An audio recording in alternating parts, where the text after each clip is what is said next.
Today, I'm going to take just a quick 5 minutes because I really want to leave all of the time here for our speakers to tell you all about their exciting data. But I wanted to take just a quick look at what is Nanopore and one of the particular features of Nanopore, which is adaptive sampling target enrichment. And so I'll start very briefly by just saying the Nanopore technology or sequencing technology is really fueled by this little protein that you see here embedded in a synthetic membrane. That's the Nanopore protein.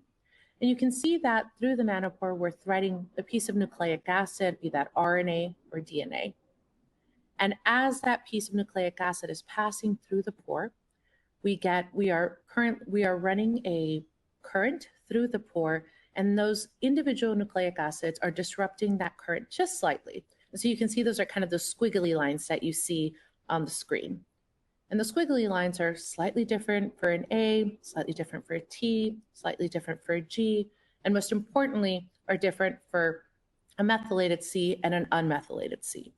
And that native DNA sequencing with no PCR allows us to see a view of not only the genome, so any mutations that may be happening within the DNA or RNA, but also be able to directly probe the transcriptome. And we can do about 12 base modifications at this time. Because we're really just threading a piece of nucleic acid through this pore, there's really no fragment length restrictions.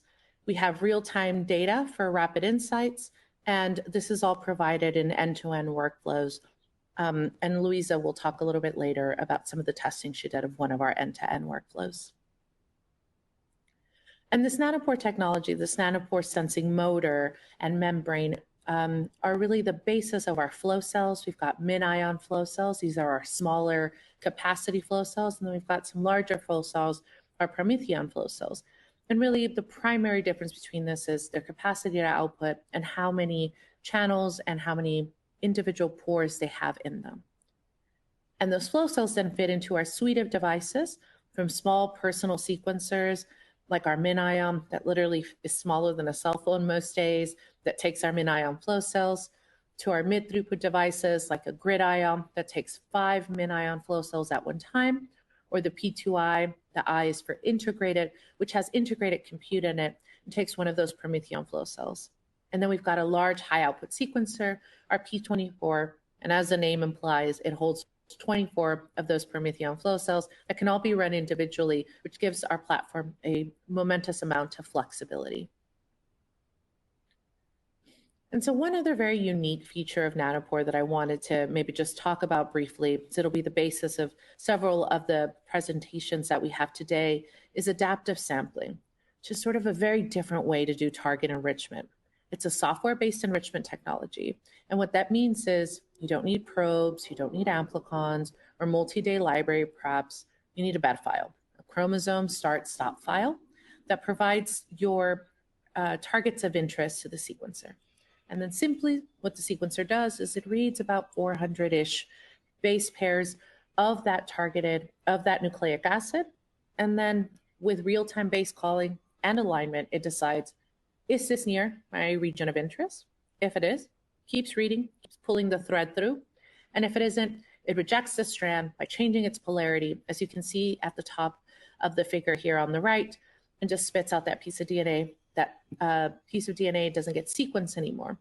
And so that provides you some kind of high level or some really rich data that looks something like this, where you have higher coverage for on-target regions, so regions you're interested, and then all of those off-target reads, or those 400-ish base pairs that you read that you weren't interested in. We don't throw that data away. And that provides you instead this like low pass whole genome view. So it ends up looking something like this. For our hereditary cancer panel, that's where this data comes from, which I invite you to learn more about. There is this low pass whole genome that is very helpful for things like large chromosomal gains and losses, as well as global methylation changes. And then you get this coverage plot much higher up in that 50 to 60x coverage across all of your targets or region, irrespective of chromosomes. And these regions are enriched that then allow you to probe for things like single nucleotide variants, indels, and structural variants as well. And that is the basis for our hereditary cancer panel. Louisa will be talking a little bit more of that. And then Tom will also talk to you a little bit about how you can either use our end-to-end workflows like we've provided here, or how you can ask your own specific questions by being able to just modulate our BET file, providing that flexibility of whether you want to point and click, GUI, press start, or you want to use some kind of further expertise and really refine and ask some really often difficult questions with our platform. And so that's really all I have for you guys today. I really want to hand it over now to Louisa Steffens, who will be telling you a little bit more about her work with some of our technology. Louisa? Thank you, Ellie. I'd like to thank Ellie and the Nanopore team for the opportunity to present our work, and also the webinar organizers. So I'll be talking about our work on beta testing related to the hereditary cancer panel, and how we use that to resolve some of the Lynch syndrome diagnosis in our pathology lab.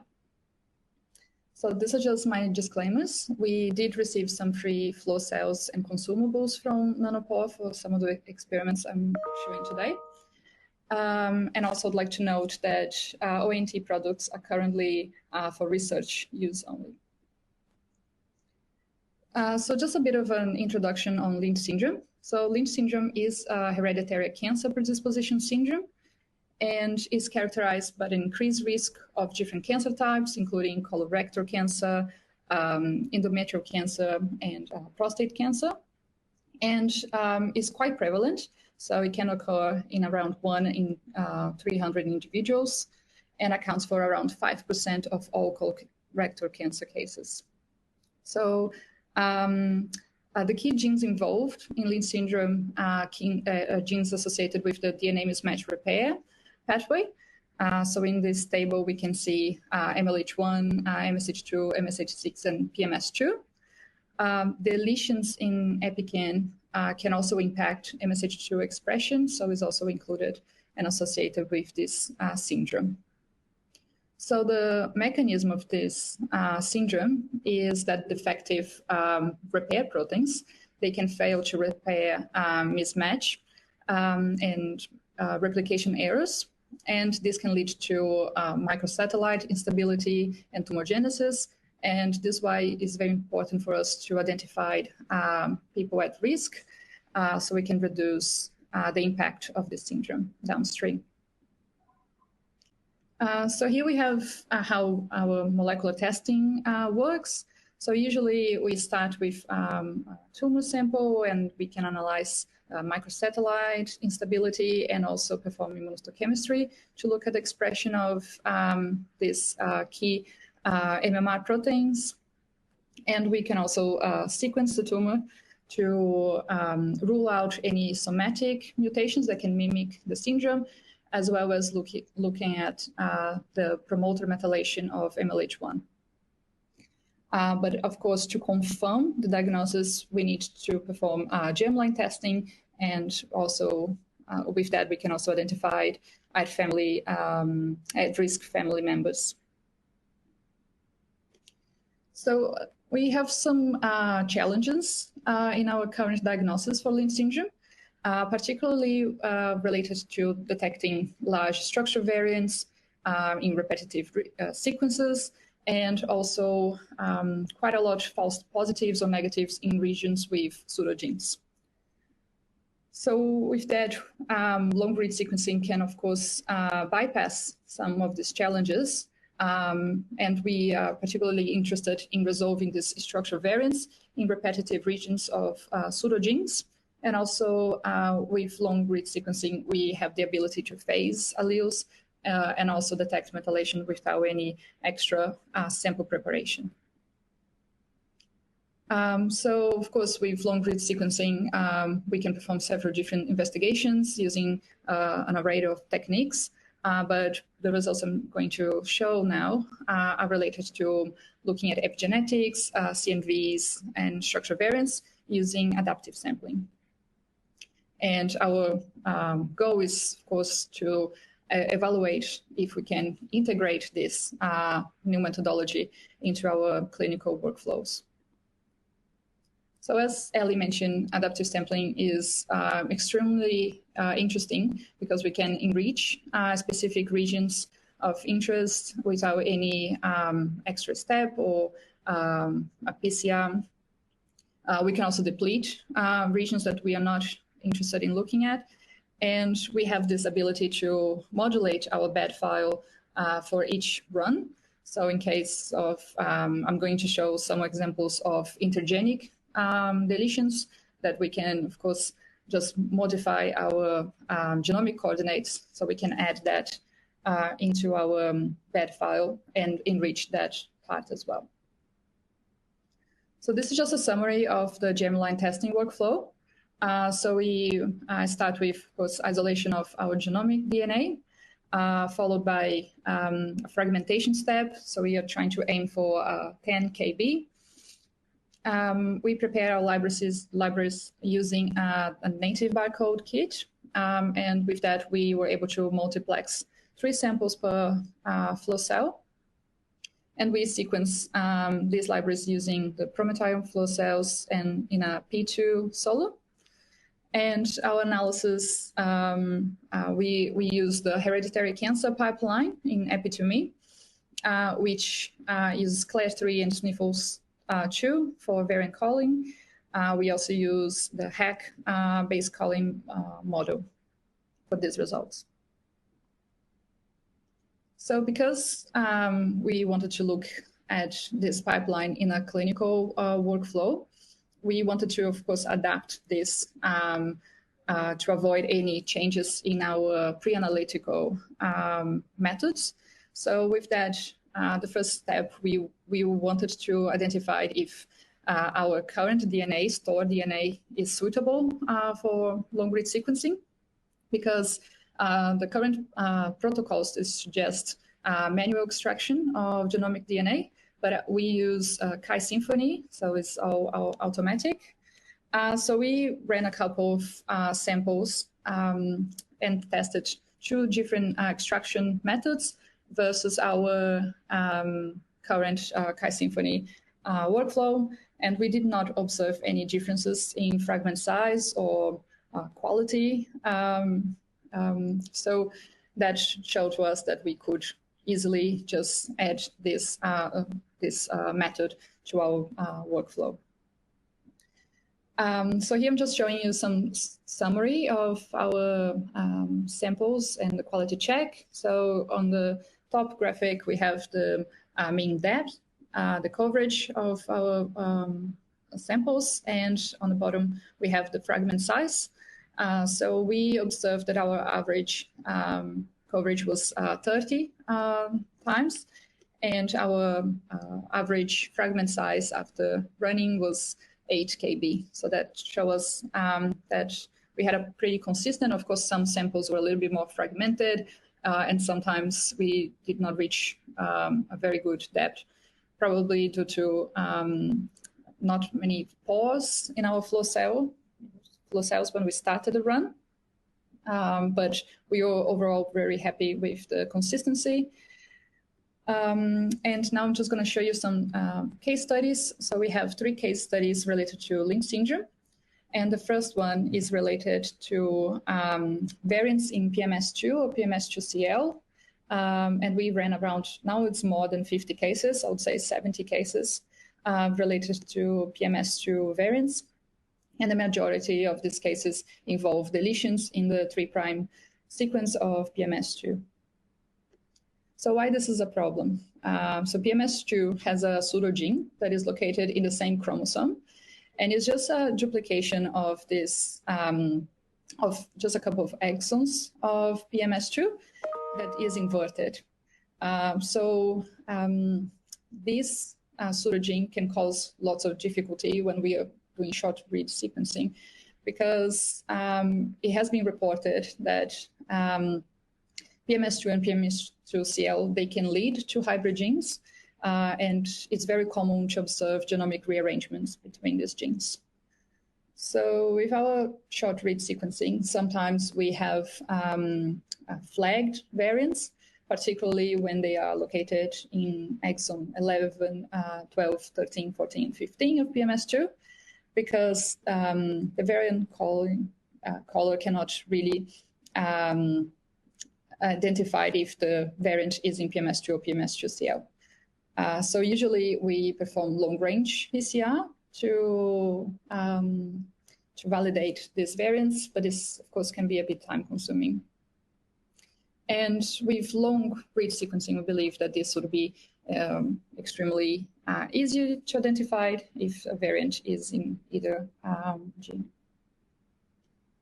So our first case is it's actually two cases with a strong family history of breast and ovarian cancer, and we have an unaffected and an affected individual who presented a deletion of exon 14 of PMS2.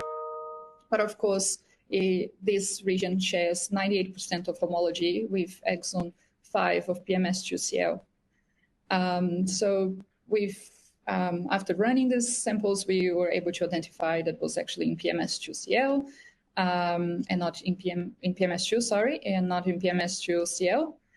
So that was very important for this family, particularly because we have unaffected individuals. We also have a very large family that showed a deletion in exon 12. And this exon is pretty much a copy of exon 3 of PMS2CL. And we were able to identify individuals that were showing this variant in PMS2, and also identified non-affected individuals.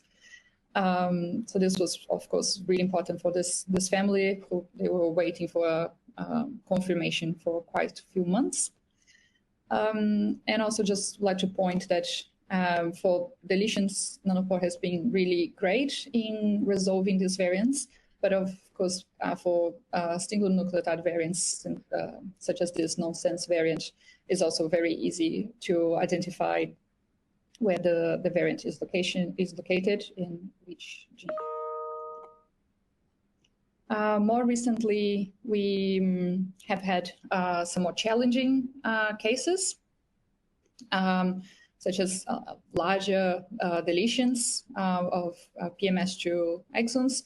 So with our current short read pipeline, we identified a deletion of exon 12 to 15 of PMS2.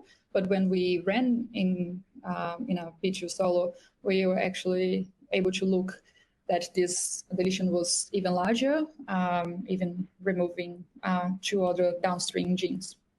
And now we even have another one that is over 300 kb in size. So that's really, really helpful to identify the impact of these variants. But of course, we're also able to rule out some of cases that were previously reported as pathogenic because they were identified in PMS2, but they were in fact in PMS2CL. So that has been really helpful. And more recently, we received a sample that had a pathogenic deletion, pathogenic variant in PMS2. But in fact, when we ran to confirm this variant, we identified that it was in PMS2CL. And this variant, it's still in ClinVar as a pathogenic variant in PMS2.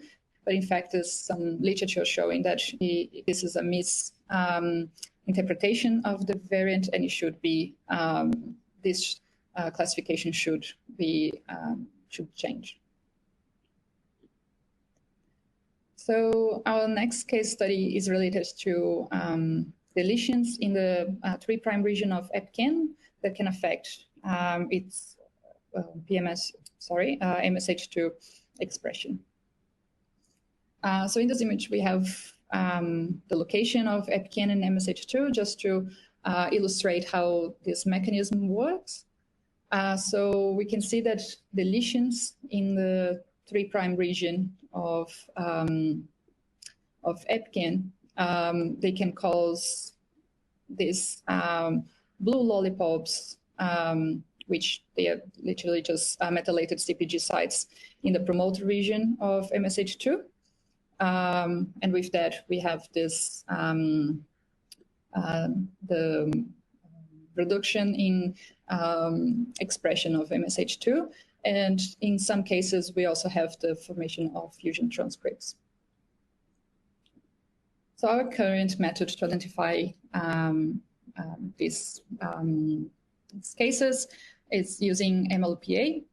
So here you can see two cases, one that has a deletion of exon 8 and 9 of EpiGen, which has been reported in the literature to be pathogenic and to cause this decreased expression of MSH2.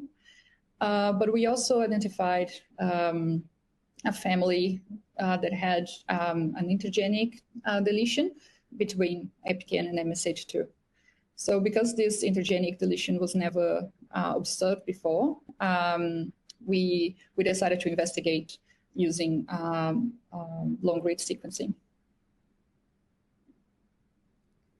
So in here you can see just 3 cases. So we have a negative control that doesn't have any deletion. We have a sample with this intergenic deletion, and another case that we use as a positive control that had exon 8 and 9 deletion of EpiGen.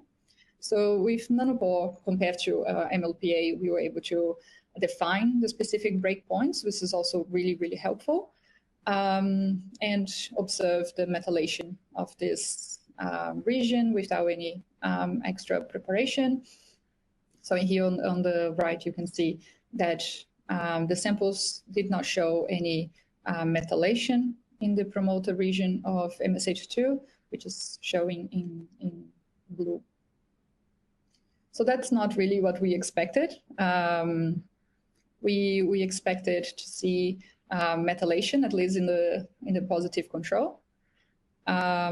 So because of that, we decided to run another assay for methylation. So we decided to run some EPIC arrays, which are more consolidated, more common, and compare that with our ONT results. So this image is a bit busy, but we have the case with exon 8 and 9 deletion showing in green, and the intergenic deletion showing blue. And we have EPIC arrays compared to Nanopore on the bottom, and just 2 ways that we can look at these results. So I highlighted here the region that we are interested, so the promoter of MSH2, and we can see this peak in showing that, in fact, it was not methylated, so it's decrease in beta values and also in methylation counts. So we just confirm our ONT results using EPIC arrays. But of course, as you can also appreciate the comparison between the 2 methods, with ONT, we have a more richer information on CPG sites compared to EPIC arrays. So we are still working on this case, but we are planning to report it very soon, because we have some more data showing that, in fact, the intergenic deletion can affect MSH2 expression, and we also detected some aberrant transcripts in the samples. So we are coming with a theory that at the germline level, because EpiGen is actually methylated, we have this silencing of MSH2 due to this deletion and the formation of aberrant transcripts. And in the tumor samples, we also have the detection of MSH2 methylated and the EpiGen read-through. So it's a more complex case, but we are now pretty confident to report that it's likely pathogenic. And this will be really appreciated by the oncologists in charge. And the last case is just very short. I'm just going to point that one of the mechanisms related to Lynch syndrome is also the methylation of MLH1 promoter. And this is usually detected in the tumor samples, but we also have cases of constitutional MLH1 methylation, and this can affect around 3%. This is related to around 3% of Lynch syndrome cases. So in this case, we had an affected patient with loss of MLH1 and MLH1 methylated in the tumor sample, but no reported variants. So our current pipeline is to perform a methylation-specific PCR, which we can all appreciate that this is not very sensitive for when we don't have a fully methylated or below 20% methylated sample. So we also can perform some quantitative PCR, and we did in this case. But we wanted to see how that would look in using Nanopore. And of course, we can appreciate that with Nanopore, we would be able to look at the variants as well as methylation in one single assay. And for this case, we confirmed that it was not, the MLH1 promoter was not methylated compared to our fully methylated control sample. So just my final conclusions on these 3 case studies. We believe that by addressing the challenges of pseudogenes and repetitive regions, and of course epigenetic change, long-read sequencing can offer lots of potential in diagnosing difficult to assign mutation events that result in Lynch syndrome and other hereditary cancers. So we are now very interested in integrating this assay into our clinical workflows, and we believe that that will reduce diagnosis uncertainty and also enhance patient outcome. So just my acknowledgements. I would like to thank our team in Australia, particularly supervisors Rodney, Kelly, and Andrew. And just also an acknowledgement to Sean Bernard, who is a bioinformatician who analyzed the array's results. So now I'm just going to hand over to Tom.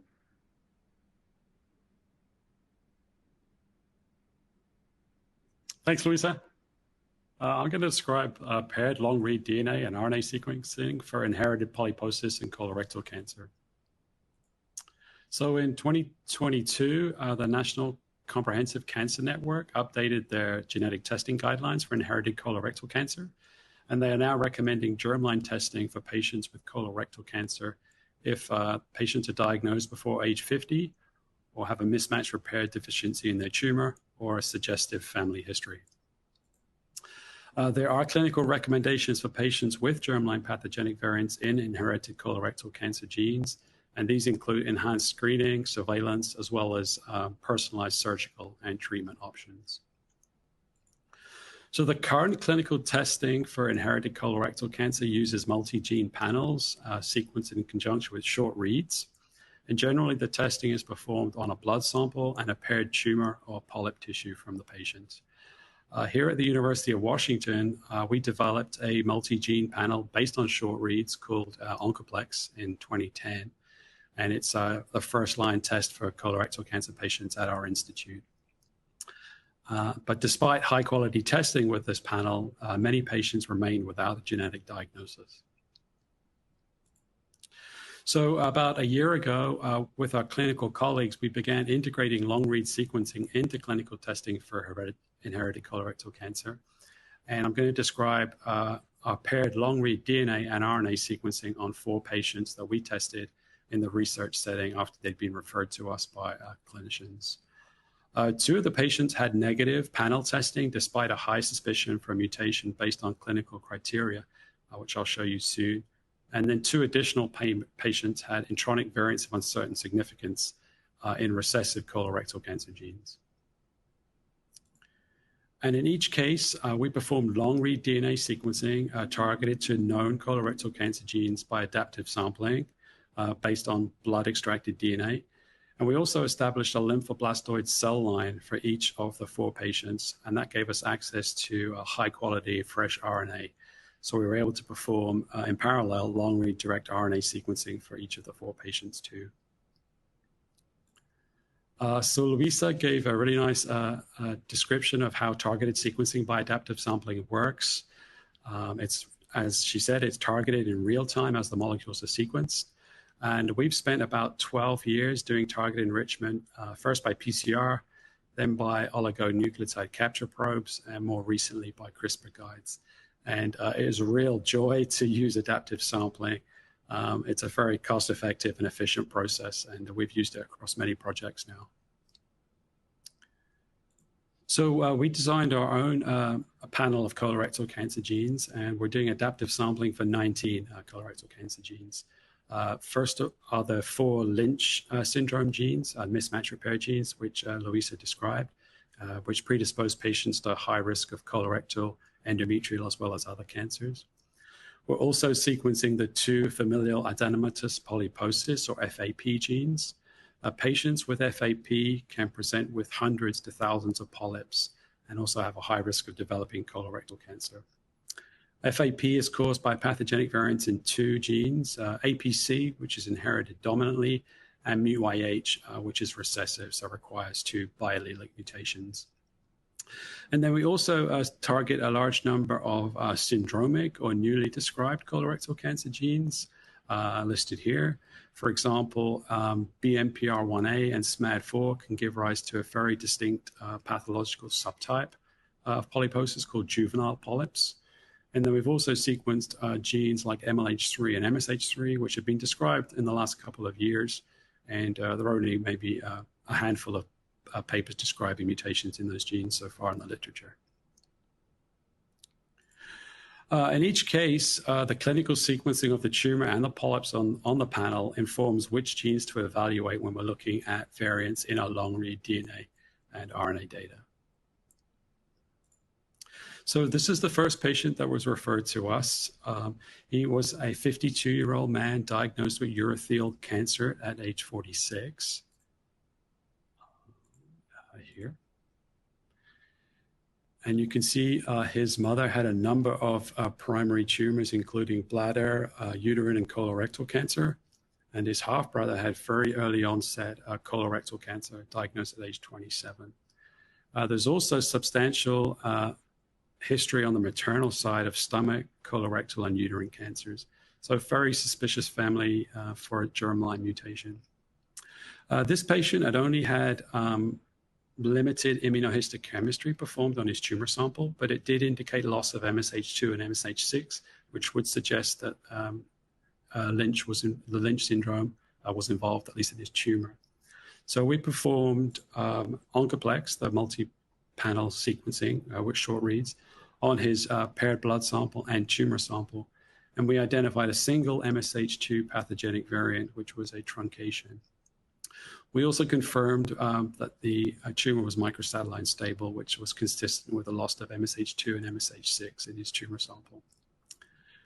But given the family history and the fact that we only found 1 MSH2 mutation, this was obviously a concern for a missed MSH2 germline variant.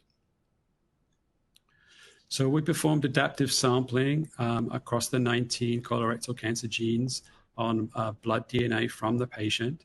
And we then looked for rare and private structural variants and point mutations. And we identified a alloinsertion in MSH2, indicated by the purple reads here.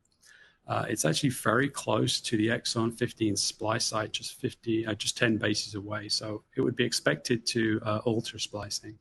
But we wanted to show that, so we looked at RNA reads from the patient's lymphoblast cell line. And you can see about half the reads have normal splicing of MSH2 from exons 14, 15, and 16. But in contrast, half the reads do not extend to 15. They kind of go from 14 and then die or decay within the intron. So this shows that the germline alloinsertion alters MSH2 splicing and is predicted to introduce a premature truncation. So the alloinsertion in this case is a pathogenic variant, and we're now able to offer testing to other family members and relatives from this family. The second patient was referred to us suspicious of FAP. The proband in this family was a 30-year-old woman who was diagnosed with more than 100 polyps at age 28. And in that, her father actually had a total colectomy at age 30 due to the large number of polyps. And he was actually given a clinical diagnosis of FAP. Both the daughter and the father had negative germline testing at a commercial lab. So we performed oncoplex testing on the blood sample of the proband and 2 of her polyps. And we didn't find anything at the germline blood level, but we did identify somatic variants of APC in her polyps. Polyp 1 had a truncation variant, and polyp 2 had a pathogenic splice variant. And generally, most polyps of FAP patients will have 2 APC mutations. So this pointed, the somatic data pointed to APC being the driver, but that we were likely missing an APC mutation in polyps and the blood. So again, we performed adaptive sampling across the 19 genes. And in this case, we identified a 6 kb line insertion in intron 8 of APC. It's about 500 bases from exon 8, so we didn't know whether or not that would impact splicing. So Yagis in our lab performed direct RNA sequencing on RNA from the patient, and he was able to show that there was an 111 base pair pseudoexon spliced from that 6 kb line element into the APC message between exons 8 and exons 9, and this is predicted to lead to a premature truncation. So again, we believe this line element is pathogenic and explains the FAP in the patient and her father. Moving now to the recessive cases. This was a 36-year-old female with colorectal cancer diagnosed at 34. She was referred to us on suspicion of having MLH3-related colorectal cancer. Her prior germline testing revealed 4 variants of uncertain significance, 1 in MUT-YH, 1 in MSH3, and then a truncation in MLH3, and then a suspicious-looking splice variant at +5, and also an MLH3, with a very high splice II score of 0.94 for donor loss. MLH3 biallelic variants are very rare in the literature so far. There are only 5 reports. From a study of Finland, there were 4 patients with about 50 to 200 adenomas. And then more recently, from Sweden, there was a report of a rectal cancer patient with just 2 adenomas. Our patient had colorectal cancer at age 34 without any known polyposis. So the first thing we wanted to establish is whether or not these 2 variants were in cis or in trans, because that would give us more evidence that it might be a biallelic MLH3 story. So using adaptive sampling and long-read sequencing, we're able to show that the splice variant, +5 here, indicated by these orange reads, was present on this subset of reads, and then the truncation, indicated by the green and blue here, is on a different subset of reads. So these variants are about 5.8 kb apart, but with long reads, it's very easy to phase them, and we were able to show that those 2 variants are in trans. Next, we looked at the RNA from the patient, and we were able to show that the +5 splice variant actually led to skipping of exon 5 and MLH3. And skipping exon 5 is predicted to introduce a premature truncation. So we believe both these variants are now truncating and pathogenic in trans and likely explain the earlier onset colorectal cancer in this patient. And then finally, we had another patient without family history of colorectal cancer, but was diagnosed with 50 polyps about 14 years ago now. And she was referred to us for suspicion of having MUT-YH-related polyposis. It's another recessive polyposis gene. Prior germline testing had identified a single heterozygous pathogenic MUT-YH variant, a well-established missense variant. So we performed oncoplex testing on her blood, and we were very surprised to see that she also had a second germline deletion in an intron. It turned out that this 31 base pair deletion in the intron was outside the reportable range from the commercial lab. So they'd probably seen it, but had not reported it because it was outside the reporting range. When we looked at the the polyps from this patient, we also saw this very distinctive GC to TA transversion signature, which is consistent with loss of base excision repair often seen in MUT1 negative colorectal tumors. So there was a lot of evidence that these two variants were driving the polyposis in this patient. So we performed long-read DNA sequencing, and you can see here the intronic reads and the missense reads are in trans. And then with RNA sequencing, we're able to show that that intronic deletion of 31 base pairs actually led to skipping of exon 14 in about half the messages.